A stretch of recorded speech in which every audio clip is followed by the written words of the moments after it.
Today we're going to study modal verbs of deduction. These modal verbs help us express how certain or uncertain we are about a situation. In other words, they show if we think something is definitely true, impossible, or simply possible. In English, the most common modal verbs of deduction in the present are must, can't, might, may, and could.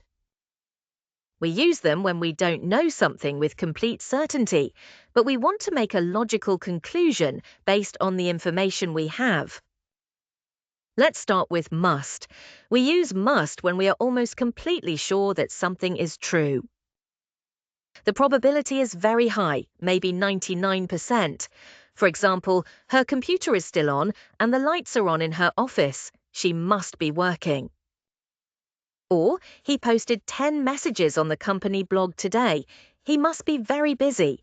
In these examples, we don't know the truth 100%, but the evidence makes us feel very certain. Now let's look at can't. This is the opposite of must.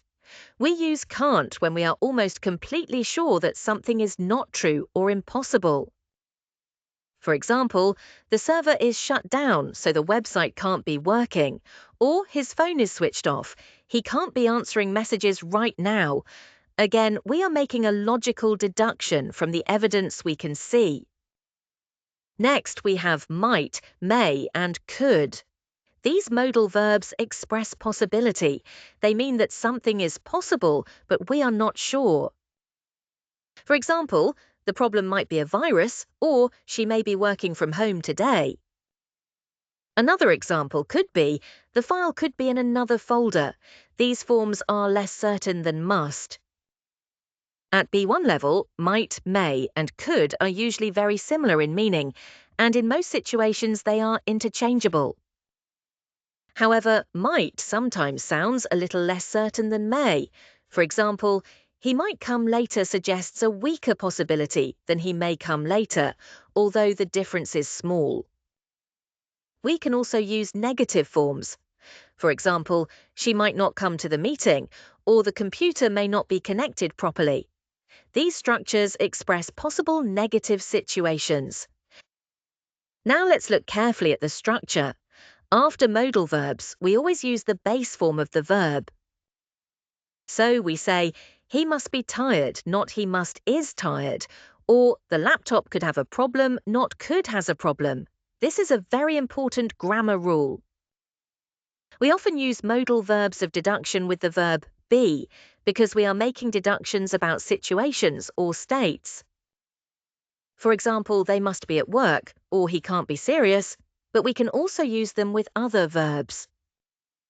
For example, she might know the password, or the technician may need more time. Let's connect this grammar with technology vocabulary. Imagine your computer suddenly stops working. You might say, the hard disk drive could be damaged, or the USB stick may have a virus. If your internet suddenly disappears, you could say, the server must be down, or the router can't be connected properly. Phrasal verbs are also very common with technology. For example, the computer broke down yesterday, or please switch on the webcam. You can combine these with modal verbs too. For example, the printer might have broken down, or the screen can't be switched on because there's no power. Let's compare the level of certainty more clearly. If I say, he must be a blogger, I am almost certain. If I say, he may be a blogger, I think it is possible. If I say, he can't be a blogger, I believe it is impossible. So these modal verbs help us communicate how confident we are. Another important point is that these modal verbs are often used in everyday conversation when people are guessing or analyzing situations. For example, why is the computer so slow? It might have too many programs running, or the screen is black, it could be out of order. So, to finish, remember this key idea. Modal verbs of deduction help us express certainty and possibility. Use must for strong certainty, can't for strong impossibility, and might, may, or could for possibilities. Always use the base form of the verb after the modal. With practice, these structures will help your English sound much more natural and expressive.